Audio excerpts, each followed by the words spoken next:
Students, today we will start our new unit, that is D and F block elements.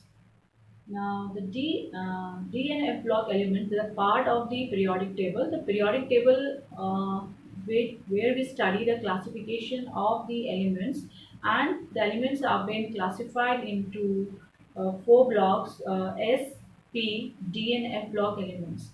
Now, today we will start with the D and F block elements. Now, this block elements will first take up the D block elements. Now, why is the need of studying the D block elements?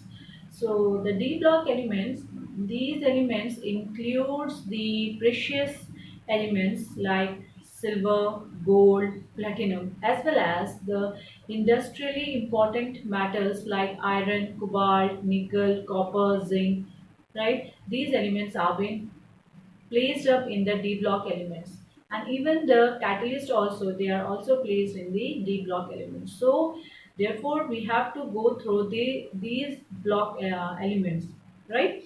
Now the D block elements, so students, here we are first picking up, we have to go through the two blocks D and F block elements, but you will first take up the D block elements, which are known as the transition elements, whereas the F block elements, these are the elements which are known as the inner transition elements, and they includes the lanthanides and actinides, right? And actinides especially have the radioactive elements, right? So we will first start the D block elements. So as I said, the D block elements, they are known as the transition elements. So you will, you know about this also, but you will keep it in mind that D block elements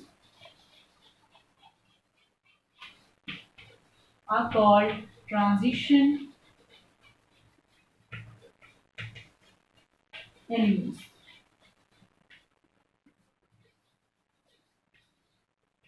right? Now the question comes that why they are being called as the transition elements, right? So there are the two reasons for it. First is their position. So first is the position of D block element in between S block and P block, right? That is, S block we have group 1 and group 2, and P block begins from group 13 to group 18. So the position of the D block will be between, right, group 3 to group 12, right? These groups will be known as the D block elements or the transition elements. The second is that their properties, there is a transition, right? There is transition in properties, we can say in their properties,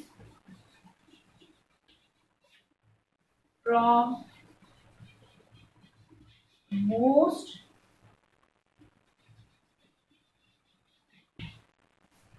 electropositive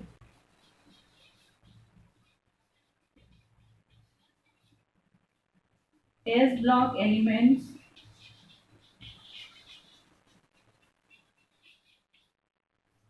to least electropositive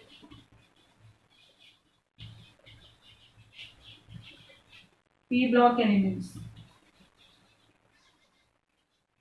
right? So they are being called as a transition elements because of their properties, showing the transition from the most electropositive S block elements to the least electropositive P block elements, right students? So the D block elements are called the transition elements.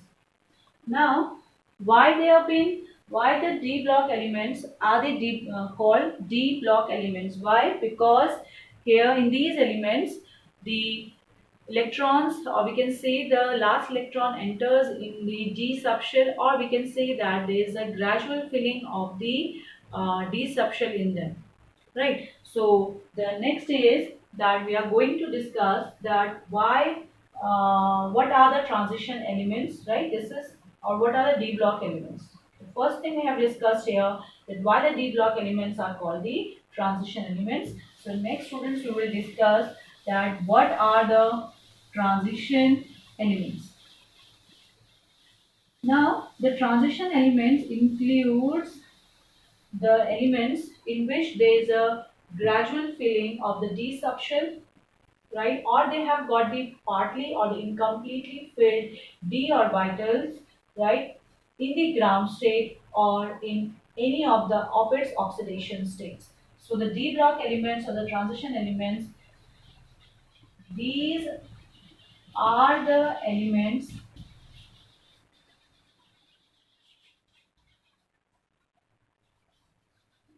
which have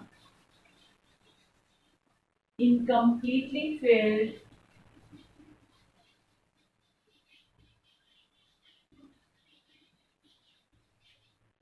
d subshell, right? We should have incompletely filled d orbitals or d subshell. Generally, here the it is n minus 1 d, right? Either in its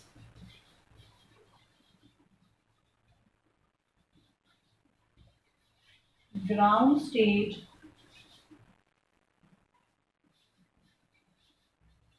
or any of its oxidation state,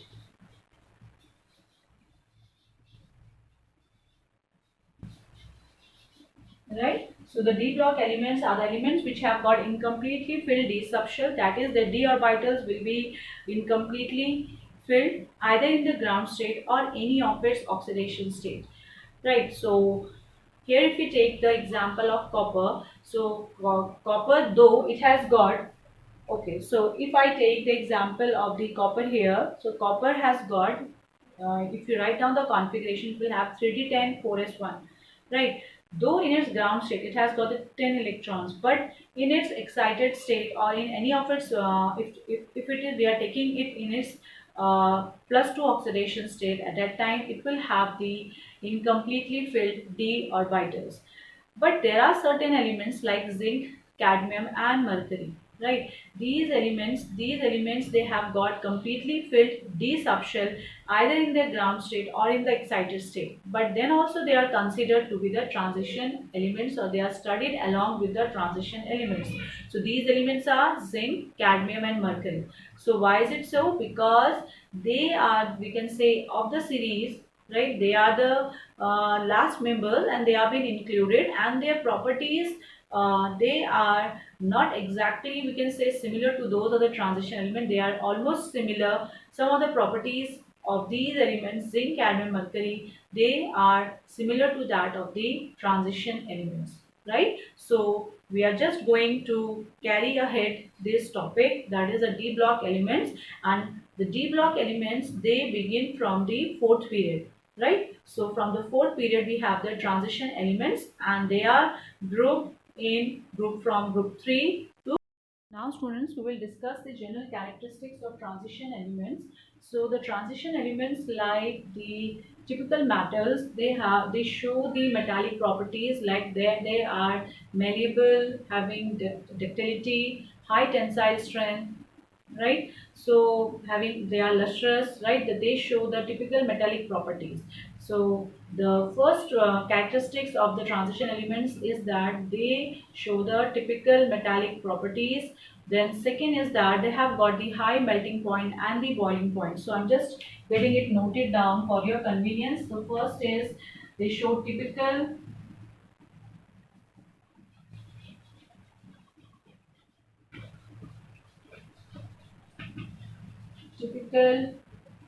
metallic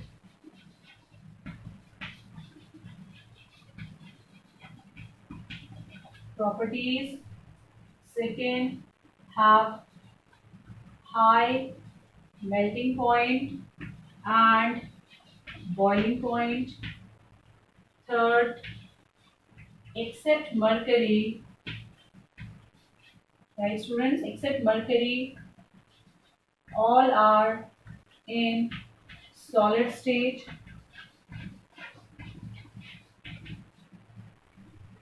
Fourth, they have high density.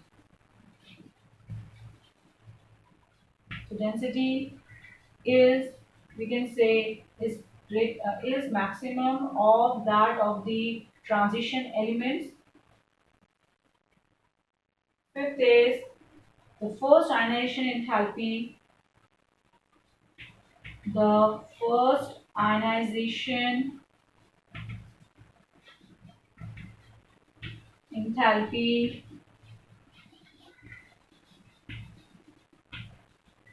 higher than S block but lower than P block elements. They are the electropositive,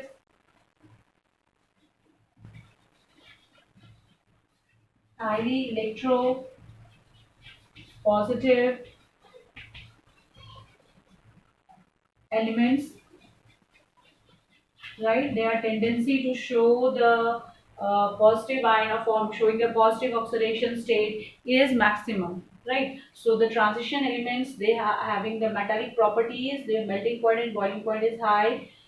If we leave mercury, which is a liquid in state, rest of the members are in the solid state. They have got high density. The first ionization enthalpy, that is the energy required to pull out the outermost shell electron, is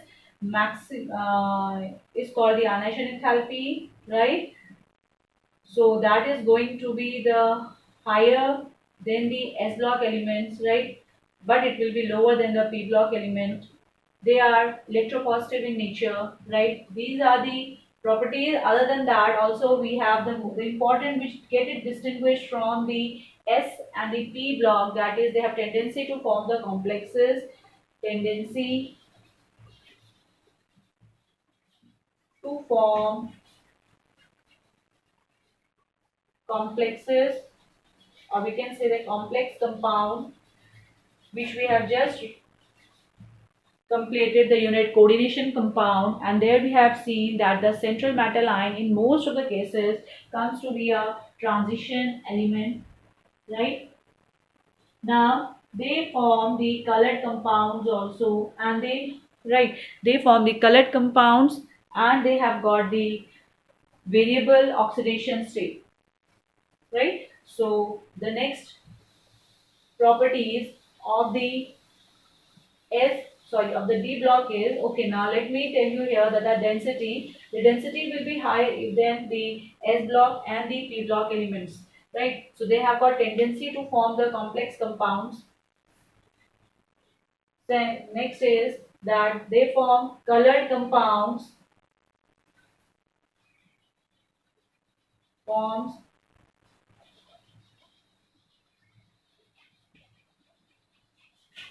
colored compounds. Now the colored compounds are actually the coordination compound and the complex compounds. Next is they shows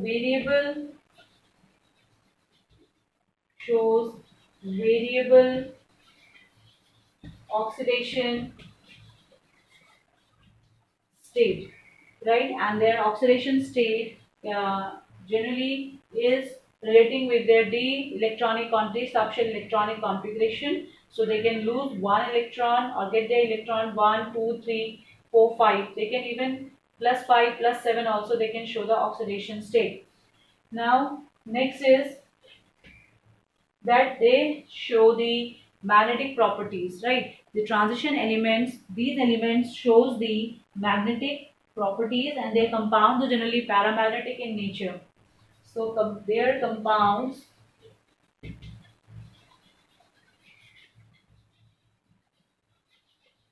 are paramagnetic in nature.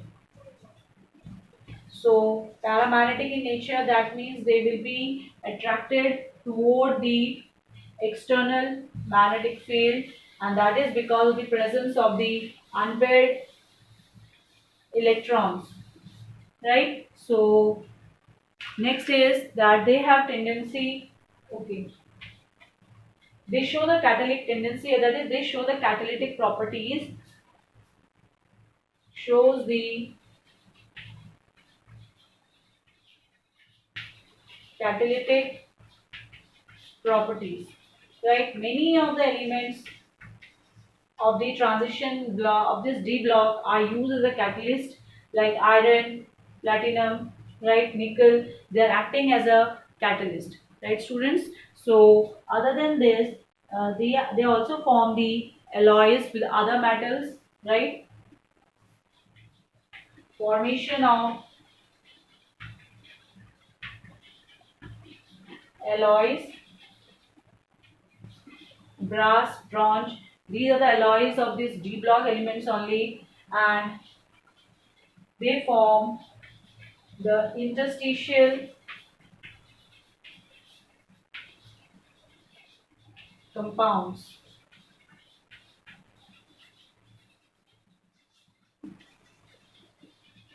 right? So these are the main characteristics of the D block elements, right? Of the D block, which make them differentiate them from the S and P block elements, right, students? So get these things noted down in your notebooks, and from the next class we are going to discuss about the characteristics or properties of the transition elements, which will include the atomic size, their annihilation enthalpy, right, about their metallic nature, that we are going to discuss in details in the next class.